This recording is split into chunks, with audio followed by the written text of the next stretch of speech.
പിതാവിൻ്റെയും പുത്രൻ്റെയും പരിശുദ്ധാത്മാവിൻ്റെയും നാമത്തിൽ ആമേൻ. എല്ലാവർക്കും സ്നേഹവന്ദനം. ഇന്ന് ജനുവരി 19 ഞായറാഴ്ച. കർത്താവ് നിങ്ങളെ അനുഗ്രഹിക്കട്ടെ. എൻ്റെ ദൈവവേദനെ നമ്മൾ പ്രാർത്ഥനയിലേക്ക് വരികയാണ്. എല്ലാവരും സന്തോഷത്തിൽ ഉണർന്ന് ഈ സമയത്ത് തന്നെ പ്രാർത്ഥന നേരത്തെ കൂടാൻ ഒക്കുന്നത് വലിയ അനുഗ്രഹമാണ്.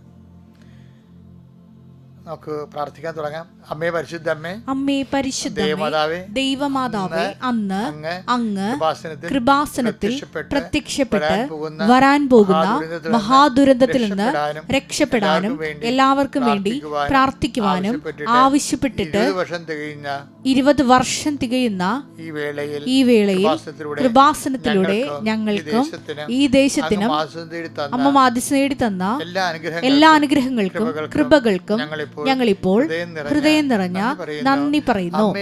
അമ്മേ പരിശുദ്ധമ്മേ, ജപമാല മാതാവേ, സകല കൃപാസനം പ്രാർത്ഥനയോടും ചേർത്ത് ഞങ്ങളിപ്പോൾ പ്രാർത്ഥിക്കുന്ന ഈ കുടുംബത്തിന്റെ പ്രത്യേക നിയോഗം. ഇന്നത്തെ ആവശ്യം പറ മക്കളെ.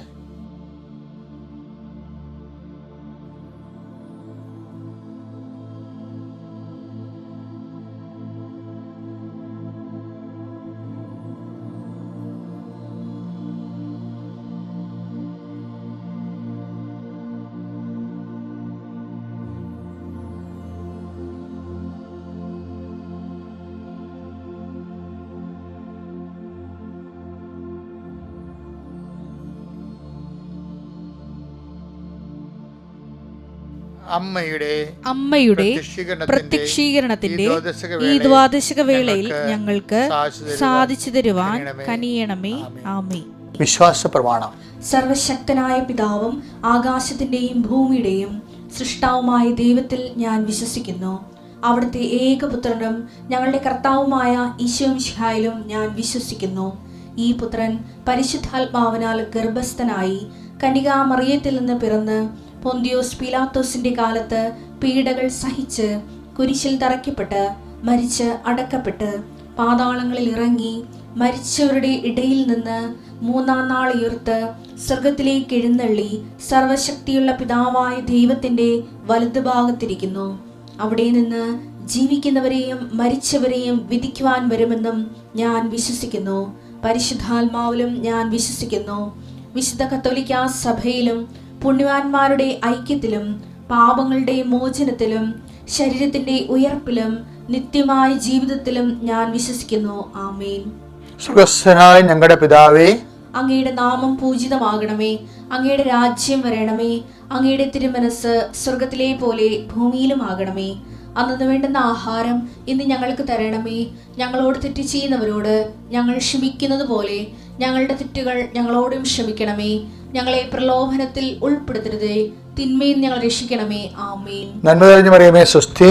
കർത്താവ് അങ്ങയുടെ കൂടെ സ്ത്രീകളിൽ അങ്ങ് അനുഗ്രഹിക്കപ്പെട്ടവളാകുന്നു. അങ്ങയുടെ ഉദരത്തിൻ ഫലമായി ഈശോ അനുഗ്രഹിക്കപ്പെട്ടവനാകുന്നു. പരിശുദ്ധ മറിയമേ, തമ്പുരാന്റെ അമ്മേ, പാപികളായ ഞങ്ങൾക്ക് വേണ്ടി ഇപ്പോഴും ഞങ്ങളുടെ മരണസമയത്തും തമ്പുരാനോട് അപേക്ഷിക്കണമേ. ആമേൻ. എൻ്റെ പ്രിയപ്പെട്ടവരെ, അനുഗ്രഹ പ്രാർത്ഥന. ഇന്ന് ഞായറാഴ്ചയാണ്. സാധാരണ ഞായറാഴ്ച ഒരു 10,000 പേര് കുറവാണ് കേട്ടോ. അതെന്താണെന്ന് അറിയത്തില്ല. രാവിലെ പള്ളിയിൽ പോകുന്നതുകൊണ്ടറിയാം. പക്ഷെ നിങ്ങൾ ഇത് കേട്ടിട്ട് പോകണം, അല്ലെ പള്ളിയിൽ നിന്ന് വന്ന ശേഷം ഈ ശുശ്രൂഷ പങ്കെടുക്കണം. കാരണം ഇതൊരു ഫ്ലോയിൽ അങ്ങനെ പോവുകയല്ലേ. നമ്മുടെ ജീവിതത്തിൻ്റെ നല്ല പാഠങ്ങൾ ദൈവം നമ്മളെ പഠിപ്പിക്കുകയല്ലേ. അപ്പോൾ അത് പെട്ടെന്ന് ഒരു 10 മിനിറ്റ് കൊണ്ട് നമുക്ക് കിട്ടാനുള്ളത് കിട്ടുകയാണ്. അപ്പോൾ അതുകൊണ്ട് അത് കളയാതിരിക്കാൻ പ്രത്യേകം നോക്കണം. പിന്നെ ഒത്തിരി പേരത് സ്റ്റാറ്റസ് ഇടുന്നുണ്ട്, ഒത്തിരി പേര് ഷെയർ ചെയ്യുന്നുണ്ട്. അതെല്ലാവർക്കും ഞാൻ നന്ദി പറയണം. നിങ്ങൾ ചെയ്യാനുള്ള ജോലി അത് ചെയ്ത് തുറന്നുകൊണ്ടിരിക്കട്ടെ. ആരും പറഞ്ഞില്ലെങ്കിലും കണ്ടില്ലെങ്കിലും കർത്താവ് ഇതെല്ലാം കാണുന്നുണ്ട്. കർത്താവിന് വേണ്ടി ചെയ്യാൻ കഴിഞ്ഞതിൽ സന്തോഷം തോന്നിക്കൊണ്ട് വേണം സുവിശേഷ വേല ചെയ്യാൻ. കൃപാസനവും അച്ഛനും ഒക്കെ ഇവിടം വരെ എത്തിയത് സുവിശേഷ വേല ചെയ്താണ്, അല്ലാതെ ഏതെങ്കിലും ധ്യാനകേന്ദ്രത്തിൽ ഇപ്പോൾ ധ്യാനിച്ചത് കൊണ്ടല്ല. സുവിശേഷ വേല ചെയ്യണമെന്ന് പരിശുദ്ധാത്മാവിനോട് മനസ്സിൽ തോന്നിച്ചു. എൻ്റെ ഉടുപ്പ് വരെ ഞാൻ ചേഞ്ച് ചെയ്ത് കളഞ്ഞാണ്.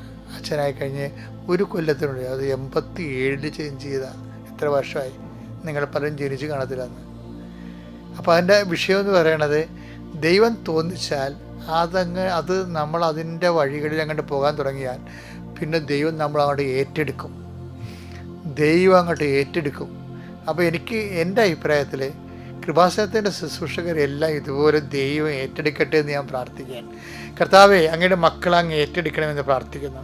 കർത്താവ്, നിൻ്റെ വിശുദ്ധ പൗരോഹിത്യത്തെ മഹത്വപ്പെടുത്തണം. കർത്താവ്, സഭയിലുള്ള സാന്നിധ്യം നീ പ്രകടമാക്കണം. ഈ പ്രാർത്ഥന ആശ്രയിച്ച് ജീവിക്കുന്ന ഒത്തിരി പേരുണ്ട് കർത്താവെ.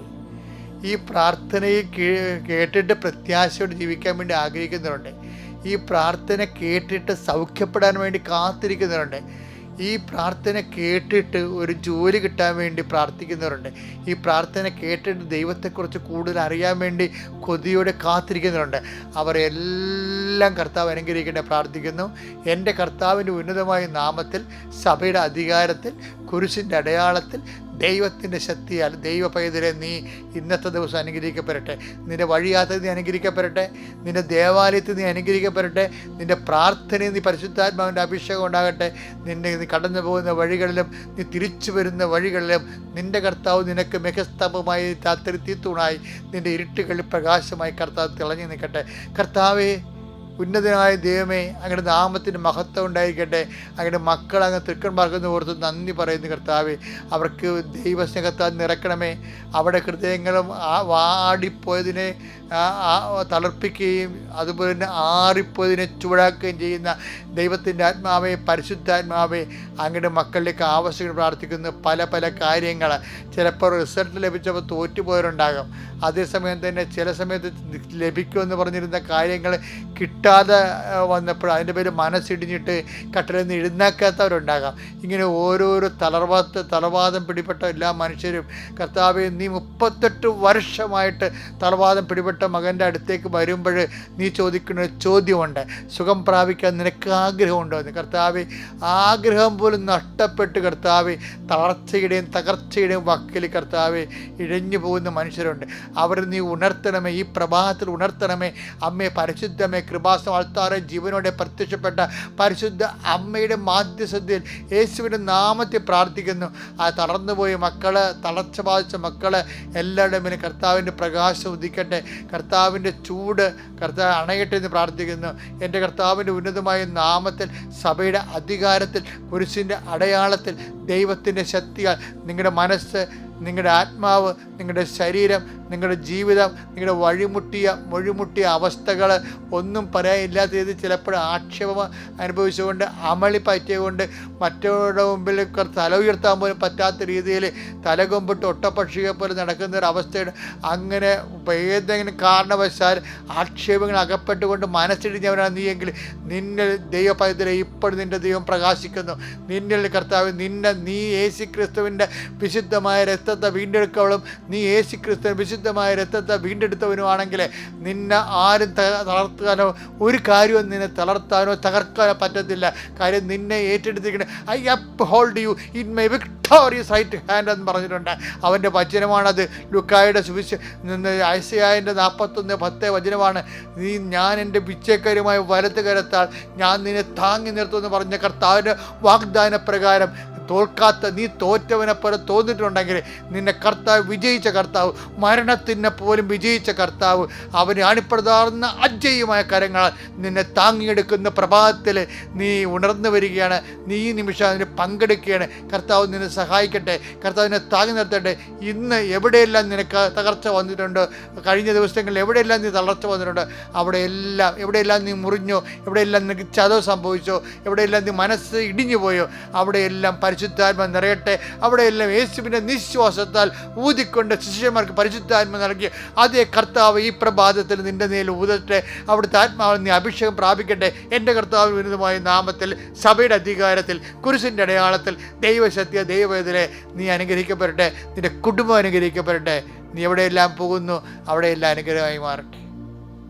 Thank you. എൻ്റെ മക്കളെ, നമ്മൾ ഇന്ന് കർത്താവ് നമ്മളിൽ വളരാൻ ആഗ്രഹിക്കുന്നു, അങ്ങനെ സൂചന ഉണ്ട്. എന്തെങ്കിലും വരുന്നല്ല, നമ്മളെ കർത്താവ് വളരാൻ ആഗ്രഹിക്കുന്നു. നമ്മളും യോഹന്നാനെ പോലെ അത് ആഗ്രഹിക്കണം. അതുകൊണ്ട് യോഹന്നാൻ്റെ സുവിശേഷമാണ് വായിക്കുന്നത് 3:29-30. അവൻ വളരുകയും ഞാൻ കുറയുകയും വേണം. ഇത്രയുള്ള സംഭവം. ഇത് യോഹന്നാൻ സ്നാപകൻ പറഞ്ഞതാണ്. അവൻ വളരുകയും, യേശു വളരുകയും നമ്മൾ വളരുകയും, അപ്പോൾ എന്തു ചെയ്യും? ഞാൻ കുറയുകയും ചെയ്യണം. ഇപ്പം ഞാനില്ലേ, ഈ ഞാനാണ് മുഴുവനും പ്രശ്നം. പക്ഷേ പണ്ടേ ഒരു യോഗിയോട് ഒരുത്തൻ ചോദിച്ചേ, പ്രഭു സ്വർഗരാജ്യത്തിൽ പ്രവേശിക്കാൻ ഞാൻ എന്ത് ചെയ്യണം? അപ്പം യോഗി പറഞ്ഞേ, ആ ഞാൻ എന്നുള്ളത് ആ വാക്ക് മാറ്റിയാൽ ബാക്കി ഓട്ടോമാറ്റിക്കായിട്ട് പ്രവേശിച്ചോളൂ എന്ന് പറഞ്ഞേ. അതാണ് അതുപോലെയുള്ള സംഭവം ഞാനെന്ന് പറഞ്ഞത്. ഇപ്പം ഞാനൊരു മരിപ്പിൽ പോയേ, ഭയങ്കര ഫോട്ടോ എടുപ്പാണ്. അടക്കാൻ നേരത്ത് ഫോട്ടോ എടുക്കുമല്ല, ചില വീഡിയോകളൊക്കെ എടുക്കും. ചിലടത്ത് അങ്ങനെ വീഡിയോ ഇങ്ങനെ ഓൺ ചെയ്ത് വെച്ചിട്ട് അവരിങ്ങനെ ഓട്ടോമാറ്റിക് എടുത്തുകൊണ്ടിരിക്കും. ചില വിളിച്ചില്ലേ, കല്യാണത്തൊക്കെ വിളിക്കത്തില്ല ചില ആൾക്കാർ. കെട്ട് കഴിയുമ്പോൾ നാട്ടുകാരെയൊക്കെ ബന്ധുക്കളെയൊക്കെ അടുത്ത് വിളിക്കും. ചിലർ വിളിക്കും, ചിലർ വിളിക്കത്തില്ല. ചിലർ വരും, ചിലർ ആ സമയത്ത് അവിടെ നിന്ന് ഞങ്ങളെ വിളിച്ചില്ലല്ലോ എന്നുള്ള ആ ഷെയിം വേണ്ടെന്ന് വിചാരിച്ചുകൊണ്ട് അവരവിടെ സ്കൂട്ടാവുകയും ചെയ്യും. അപ്പോൾ അതിൻ്റെ ഈ ഞാൻ എന്നുള്ളൊരു സാധനം എല്ലായിടത്തും ഉണ്ട്. എൻ്റെ പേര് ചൊല്ലി വിളിച്ചില്ലല്ലോ, ഞാൻ അവൻ്റെ അമ്മയുടെ അനിയത്തിയല്ലേ, എന്നെ വിളിച്ചില്ലല്ലോ, ഇപ്പോൾ അവനിപ്പോൾ ആൾക്കാരെ കണ്ട് കൂട്ടുകാരെ കണ്ടപ്പോൾ പിന്നെ അവനെന്നെ മറന്നില്ലേ, അവന് നമ്മൾ മോന്തെങ്കിലും നടക്കും. ചില ആൾക്കാർക്ക് അങ്ങനെ വിഷയമുണ്ട്, എന്തെങ്കിലും വിഷയമുണ്ട്. അപ്പം ഞാൻ എന്നുള്ള സംഭവം മുറിഞ്ഞു പോയാൽ ഉടനെ മോന്ത കയറ്റും ആൾക്കാർ. അപ്പോൾ ഇങ്ങനെ ഇതിനേക്ക് അതിജീവിക്കണം. നമ്മുടെ ആധ്യാത്മികത ഇങ്ങനൊരു സിറ്റുവേഷൻ ഉണ്ടാകരുത്. ചില ആൾക്കാർ ഓർത്തിരിക്കും, മരണം വരെ ഓർത്തിരുമ്പോൾ, അതായത് ഞാൻ ഇങ്ങനെ പുറ്റുപോലെ പിടിച്ചിരുന്നത് കൊണ്ടാണ് ഓർത്തിരിക്കുന്നത്. അപ്പോൾ പരിശുദ്ധാത്മാവ് ബാക്കിയുള്ള സ്ഥലത്ത് പ്രവേശിക്കത്തുള്ളൂ. അപ്പം അതിപ്പോൾ എന്ത് സംഭവിക്കണമെന്ന് വെച്ച് കഴിഞ്ഞാൽ, അതുകൊണ്ടാണ് യോഹന്നാൻ മാതാവ് പറയണത്, അവൻ വളരണം. അവൻ വളരാൻ വേണ്ടി ഒരു ഒത്തുതീർപ്പും നമ്മൾ ആരോടും ചെയ്യത്തില്ല, നമ്മോട് പോലും ഒത്തുതീർക്കത്തില്ല. അവൻ വളരാൻ വേണ്ടി നിഷ്പക്ഷമായിട്ടും നിർലോഭമായിട്ടും ക്രിസ്തുവിനെ നമ്മൾ വളർത്താൻ വേണ്ടി ചിലപ്പോൾ സഹിക്കേണ്ടി വരും, ചിലപ്പോൾ കള പോട്ടെ എന്ന് വിചാരിക്കേണ്ടി വരും. എല്ലാം കർത്താവിന് വേണ്ടി ചെയ്ത് കഴിയുമ്പോൾ, കുറച്ച് കഴിയുമ്പോൾ നമ്മളിൽ പരിശുദ്ധാത്മാവ് നിറയുകയും നമ്മളിതിനെല്ലാം ജയിച്ചില്ലെങ്കിൽ ഇന്നല്ലെങ്കിൽ നാളെ അത് നമ്മളെ തോൽപ്പിക്കും. അതാണ് പ്രശ്നം. ഭാവമാണല്ലേ ഇത്, ഞാനെന്താ ഭാവമില്ലേ? നമ്മളിതിനെ ജയിച്ചില്ലെങ്കിൽ ഇന്നല്ലെങ്കിൽ നാളെ അത് നമ്മളെ തോൽപ്പിക്കും. കർത്താവ് എല്ലാ നിമിഷങ്ങളും അവസാനം ഞാൻ ചില സമയത്തൊക്കെ ധ്യാനിക്കുമ്പോഴേ, ഒറ്റയ്ക്ക് ഇരുന്ന് ധ്യാനിക്കുമ്പോൾ ഞാൻ ചിരിക്കും.